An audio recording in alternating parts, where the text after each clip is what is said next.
What's up, YouTube? Welcome back to the Knicks Cave. Jan and Nick Fan, your host, and let's get right into it. But before we do, don't forget to hit that like button. Don't forget to subscribe. Leave a comment. If you want to know the next video going to drop, hit the notification bell. All right, let's get into it. New York Knicks defeat the Chicago Bulls tonight. What can I say about this game that I didn't say yesterday in my last video? I did say it was going to be an easy victory. It started out looking like my prediction was going to come true, although my prediction did come true, but it got a little funky in the middle of the game. In between the first quarter and that fourth quarter, or the second half, if you really want to say, it got a little funky. And what I mean by that, the Knicks came out, started the game looking really good. Julius Randle hit his first two baskets. Jalen Brunson 4 for 4 for the first 5 minutes he was on that court.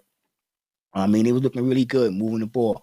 Then things started unraveling. I mean, if one could say that they was a little bit too unselfish, they started passing the ball. I like the way Julius Randle was trying to feed Anunoby.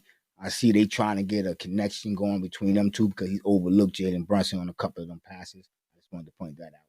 But like I said, they was a little bit too unselfish. Started turning the ball over. Let Chicago back into the game. It was a little battle going back and forth. By the time the halftime came, Knicks was down 4 points.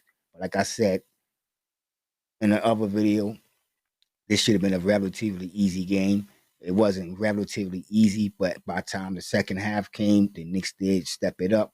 Brunson had an amazing game, bouncing back from that game against the Timberwolves when he had a poor shooting night. And Julius Randle continued to do his job. I'm going to hit you with their stats in a minute. But there was one outstanding player. I'm going to hit you with him in a minute as well. But, man, y'all got to think about this kid, Isaiah Hartenstein. I like to call him iHeart. And like I said in the thumbnail, do you think he should have been starting over Mitchell Robinson? Just think about the way he's playing. But like I said, I'm going to get into him in a minute. But right now, we're going to talk about the game, stats, and what we can look forward because, this was an easy game for the Knicks. And I ain't going to say easy game. No game is easy in the NBA. Some might say rigged, but no game is easy in the NBA. But the Knicks came out. They did what they're supposed to do. They got the victory down the stretch. They turned it up when they supposed to in the second half. We know how the Knicks usually start their third quarters. Usually be sometimes that get them in trouble. But they did what they have to do. They came into this game. They won the game. All right, put it right. All right, we won that game. But if you look at the standings, the Knicks still got a ways to go.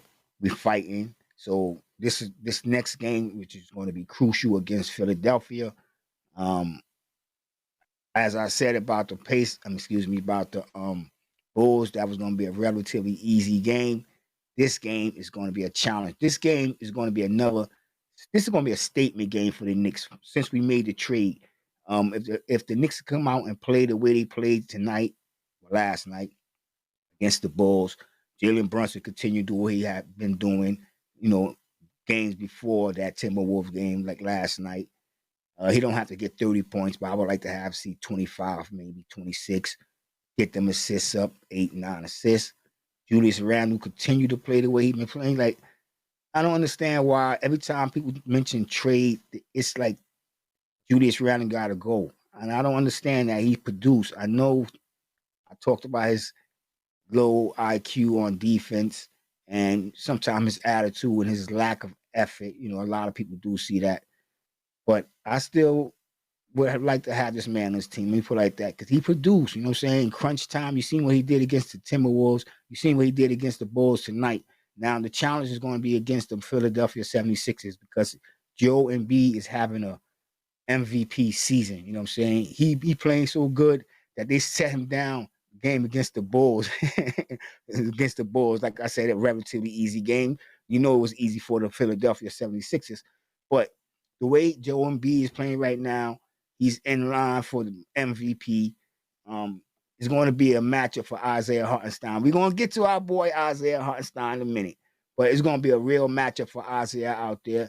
And we're going to see what Chua can do if he happens to have. Because if he's on the floor and Joe Embiid on the floor, he's going to have to guard him as well. This can't be a game where Tom Thibodeau start throwing Josh Hart at Joe Embiid, you know what I'm saying? Players like that. That can't happen. We got some big men. Even if we got to bring Sims, if any of our big guys get in trouble, Sims should be in there just to foul or just harass Joe Embiid, aggravate him. I don't want to aggravate too much because you know how he do then, but still, you got to have a game plan going against Joe Embiid. I know he's not the only player on that team we got to worry about, but Philadelphia game is going to be crucial. We started a little streak here. We're on a 2-game winning streak. We can see if we can keep it going. Because if we can get a win against Philadelphia, I think that next game should be, should be in the Knicks' favor. All right, let's move along to the game stats. And I'm going to hit you with my man Isaiah Hartenstein, and then we're going to get up out of here. How this game went so far. Stats-wise, you see the Knicks field goal percentage. The Knicks shot 51% for the game, going 46 out of 89. Whereas Chicago shot 41%. They hit 13 threes out of 32, shot 40%. The Knicks hit 15 of their threes at 39%. And Bulls started heating up from downtown. Who was that? White came in his last 5 games. He was actually, 3 for 31 in his last 5 games from downtown, but he got it, put it together last night, going 6 for 9 from down there. Like I always like to complain about the defense, but I'm not going to complain. But it's the defense that give up these open looks, and the team having to run back and forth, play this man, jump from, run from this corner all the way to the 3-point line while these guys are still double team. It look a little stupid, but it works. You know what I'm saying? So I can't complain. It works. You know what I'm saying? We're in 8th place, playing. We're gonna have to do better. Free throws, Knicks went 9 from 11. Damn, we didn't get to the free throw line as I would like. Come on, 11 times we home. They got there 16 times and made 13, 81%, basically the same percentage. Rebounds, Knicks had 52 rebounds. We killed them on the boards. We had 13 of them rebounds coming off the offensive end. Assists, we had 29 assists. 29 assists today. Excuse me for a second. 29 assists today, 24. 6 steals today, 9 steals, 7 blocks today, 7 blocks. And like I said, and I get to Isaiah Hartenstein, that's the man. I'm telling you, that's the man. Isaiah Hartenstein is the man. Right now, he's the man.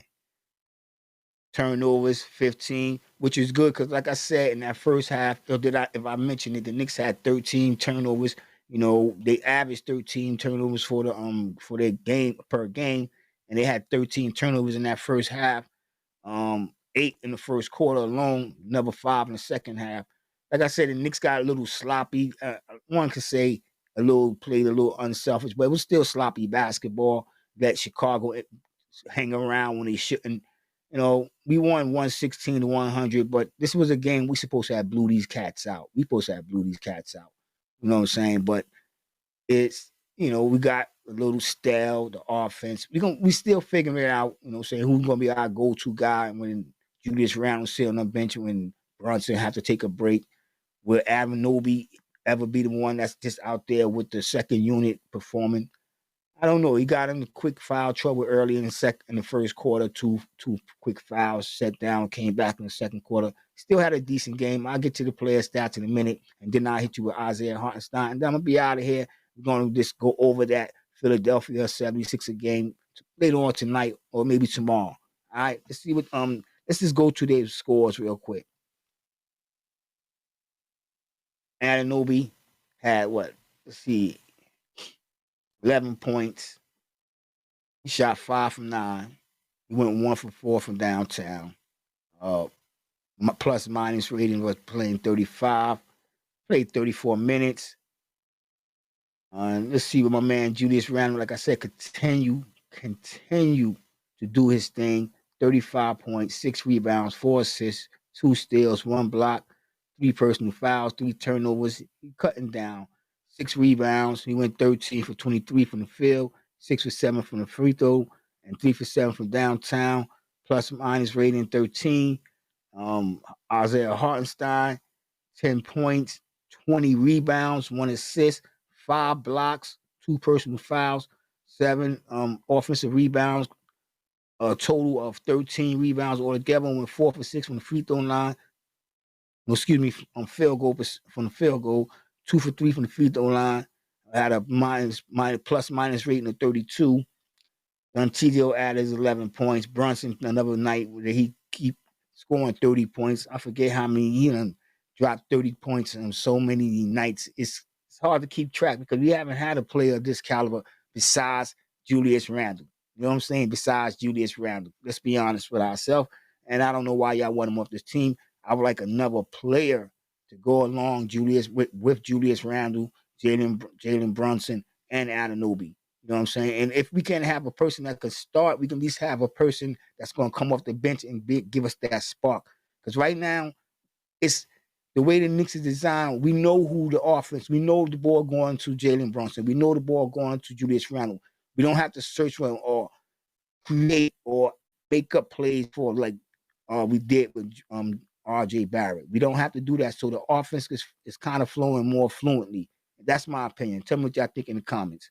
All right, let's go over to Chicago and see what they did. Because like I said, Cody White, he came into this game shooting 3 for 31 in his last 5 games from downtown. DeRozan, here's the guy. He don't really like to shoot the threes, but he started putting up a couple of threes and making them. Got hot, you know what I'm saying? That jump shot. DeRozan. Now, everybody talking about trading for a player. Now, DeRozan is a guy I would like on the Knicks. You know what I'm saying? And even if Tom Thibodeau and he would accept this role, like, you know, even if he's not the bench player, just that he'll be guy with the bench because he's gonna get you some points. We know, and we've been trying to get DeRozan for the longest.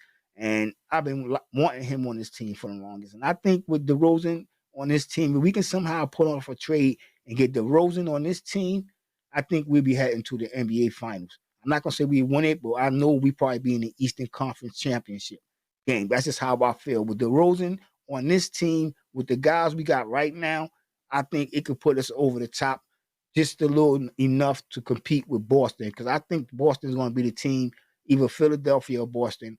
I know Milwaukee is looking good, but I think it's going to be them two teams you're going to have to either go through to get to the NBA Finals. And if the Knicks don't make the right moves and add the right pieces, it's going to be them two teams. And I think it just might be Boston going back to the NBA Finals or trying to get back to the NBA Finals. And yeah, there you go. I just think that's how it's going to be. I think them two teams is the teams to beat. I know Milwaukee is strong, got Lillard, you know what I'm saying, and Antetokounmpo, but I think if we add another piece, and I can't wait till we play Milwaukee one more time. Milwaukee one more time with this team we got right now. I have to think about it. You know what I'm saying? The trade just happened. You know what I'm saying? But we played Milwaukee recently and we beat them. But I want to play them with this team right here. All right. Let's get over to Isaiah Hartenstein real quick. You know what I'm saying? That's where y'all all came and wanted to hear what I had to say. Isaiah Hartenstein, like I said, he had 10 points tonight, 20 rebounds. You know what I'm saying? And he continued. If you look at his last 5 or 6 games on how he's getting rebounds and just affecting the game, and you seen the thumbnail, like I said. And the reason why I was thinking about should we have started Isaiah Hartenstein over Mitchell Robinson because he played defense way better than Mitchell Robinson. And I know y'all love it. Oh, Mitchell Robinson is a blocking machine. But if you look at his stats right now, before he went out, he was only averaging somewhere around 1.3 blocks per game. And if you look at the Isaiah Hartenstein last 5-6 games, he's averaging like 1.8 blocks per game. So, and then we've seen tonight 5 blocks. He's having games right now, nights where he's having multiple blocks per game. So if you think about if he was starting all them games before Mitchell Robinson was starting, what would he be doing right now? How would he be performing? Like what, you know what I'm saying? Mitchell Robinson's a good player, but Mitchell Robinson do not like to go out on that perimeter. Isaiah Hartenstein have no trouble with that. He don't have no problem hitting you with the pass. He move. I just think that if we would have started the season off with Isaiah Hartenstein, I think we'd be in a better position. I think people would be talking about him like he's entering the All-Star in some type of fashion or like a replacement for somebody. Like I don't know. The way he's been playing these last couple of games, like I know he's a journeyman. He's still young. That's the good thing about it. The money we paying right now is peanuts, $8 million, somewhere around there. So I know when his contract up, he's gonna be looking for a pay raise. And right now, unless we go get somebody from the draft that's real good, I don't want to lose Isaiah Hartenstein. What I want from him to work on a 15-footer jump shot so that he can get a jab step and start going around players. I mean, he got a floater, but that floater is like 50%, maybe 46. Let's be honest. But defensive wise, team orientated, this guy is he can be a starting center. You know what I'm saying? He won't be a dominant starting center, but he can be a guy because he plays off the ball. You know what I'm saying? He just fits well with Julius Randle and Jalen Brunson. He mobile. He don't stand. And Mitchell Robinson get like flat footed. And like I said, Mitchell Robinson don't like going out there contesting them bigs. And with him, he could jump on a 4. He could jump on a 3. Bounce back to the 5. He seems like he's a little bit quicker than Mitchell Robinson. Also, I don't know. Y'all tell me what y'all think. Do y'all think Isaiah Hartenstein should have been starting over Mitchell Robinson in the start of the season? Tell me what y'all think in the comments, please. I'm just if y'all feel I'm just talking some smack or some jazz or whatever, let me know because I think we should have had at least thought about the option of starting Mitchell Robinson. I mean Isaiah Hartenstein over Mitchell Robinson, and just seeing what what would happen. I don't know. You know what I'm saying? But I know the last couple of games, what I've seen with this guy, Isaiah Hartenstein is. I mean, I'm liking what I've seen. I mean, I know a lot of people probably was like, "Come on, it's just blah blah blah." But the way he's playing, and he don't have to go out there and score 15, 16 points. But if you get him involved, he's going to give you 8, 9 points. He's going to be all over the court. He's going to be making plays, rebounding, poking balls away. I mean, just think about him. I know Mitchell Robinson was leading the team in steals, but like I said, his blocks fell off, and that's what we all knew and loved about Mitchell Robinson's ability to get up there and just guard the paint. You know what I'm saying? Protect the rim. But when it came to the 3-point, when we played teams that they had centers or power forward, they put in that position, that's where he would get, exposed. You know what I'm saying? The proper word, exposed. And Isaiah Hartenstein, he get out there. He get out there to contest his man quickly.